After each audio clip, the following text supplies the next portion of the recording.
Hey everyone, it's Michael. I hope you're doing well today. I guess it's time to finally move into the Dragon Ball Z reviews now that I've covered all three of the original Dragon Ball films. I'm saving Path to Power, like I said at the end of the previous video, for when it actually got released, which was post Wrath of the Dragon, and I don't know if it came out before or after Hero's Legacy, the Dragon Ball GT movie. Anyway, let's talk today about Dragon Ball Z's 1989, 1 year after the previous film Mystical Adventure from Dragon Ball Z Dead Zone.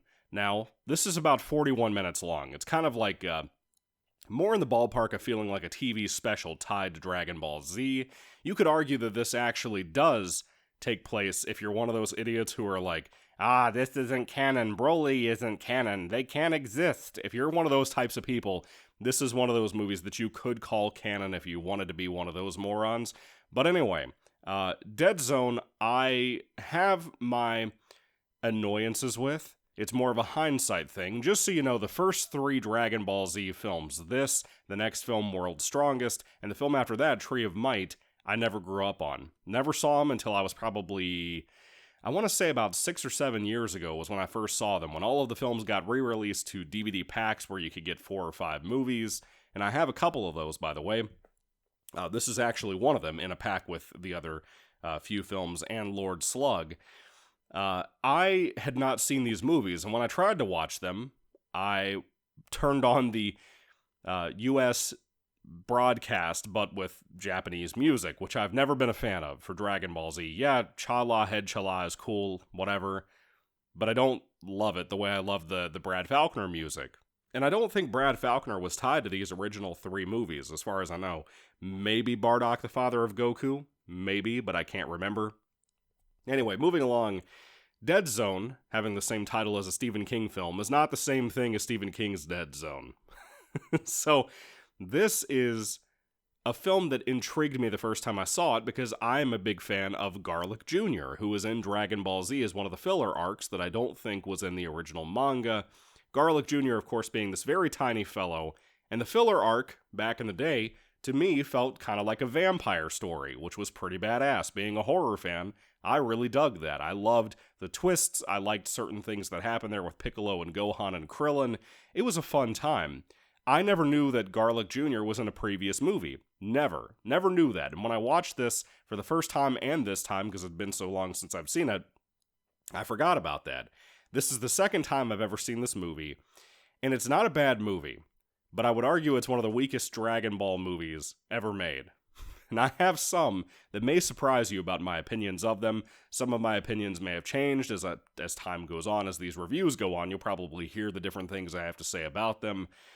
But Dragon Ball Z Dead Zone, I don't think is a massively great movie. I just think it's fine. It feels like the TV show's earlier days of Dragon Ball Z, maybe later Dragon Ball. I don't know. I haven't seen that show before, as I've said previously on the Dragon Ball movie reviews. Anyway, essentially Garlic Jr. comes and kidnaps Gohan with his group of people because he wants the 4-star Dragon Ball on Gohan's little hat, because this is when Gohan was a kid, pre-Saiyan saga. And I think pre-Raditz too. I could be wrong. Anyway, they kidnap him because they want all the Dragon Balls so that Garlic Jr. can wish for immortality, to also get vengeance for his dad. And I don't know how much of that is actually taking place in the old Dragon Ball show or the manga. I don't know how much Garlic Jr. ties back to that, or Garlic Sr., or whatever. I don't know anything about that. I know this film and I know the Garlic Jr. saga later on. But this film has cool moments. I like Garlic Jr. as a villain. I like him more in the show when they have him for the filler arc, more so than here. He can be cool, he can be kind of fun, and he can be kind of goofy a little bit, like a Pilaf goofy, you know? But I don't hate him like a lot of people do. Essentially, Goku and everybody else have to go save Gohan because of what happened. And that's pretty much the general gist. It's a very quickly paced film. It's mostly getting there and fighting and leaving. That's basically the general concept here. And there's some cool moments here. I do think the Dead Zone itself, as a setting, is awesome. With the yellow coloring, all of that's really nice. The, what do you call them? I guess the paintings, the matte backgrounds, whatever you call those paintings in particular, they're very nice. However, when we get to the animation, I don't think the animation is as smooth as it could have been. I've never really been a big fan of the animation in early Dragon Ball Z or in late Dragon Ball, or I guess Dragon Ball in general. There's a very difference in distinct style that Dragon Ball had versus Dragon Ball Z as Dragon Ball Z got past the Vegeta fights. Once you get into the Frieza saga, arc, whatever, it really kind of takes on its own style away from what Dragon Ball always kind of was, and I've always preferred that point onward. And Cell Saga being my favorite Dragon Ball saga, why are you not surprised? All of the really cool looking drawings of these characters really made it fun.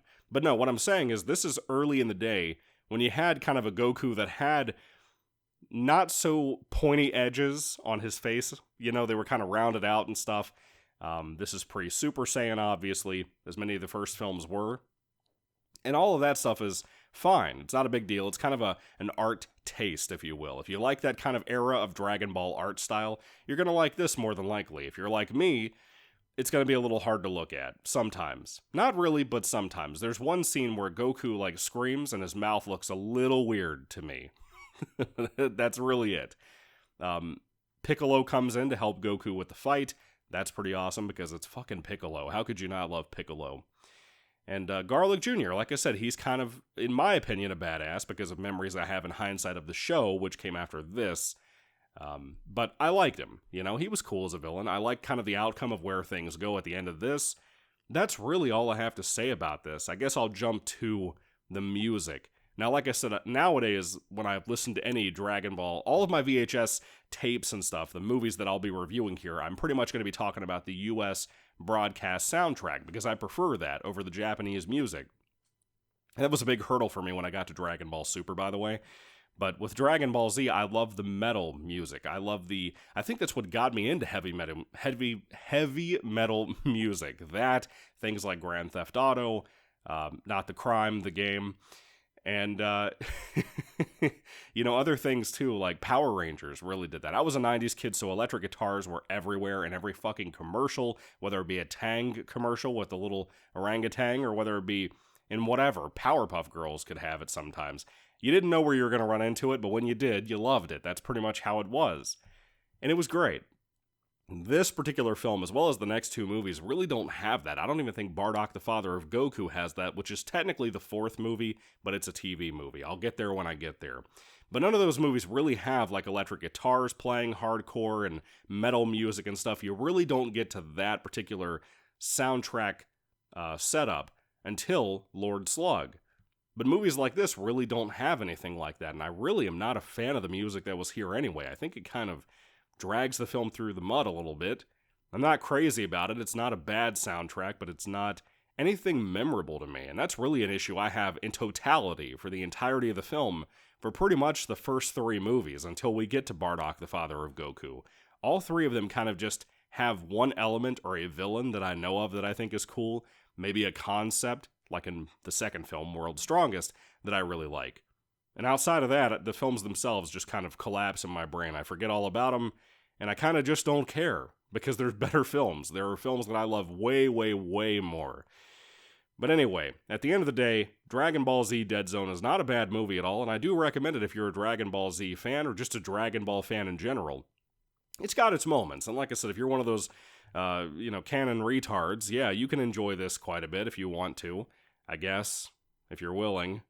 Maybe you're not. I don't know. But Dragon Ball Z Dead Zone is, at the end of the day, fine. I don't hate it, I don't love it, but it's fine. I can take it for what it is. But anyway, I do think the next film, World's Strongest, is a small, mild improvement. I'll get into that review when I get there next. So tune in for that in case you care. Thank you all for watching, guys. God bless you all. Catch you later, and goodbye.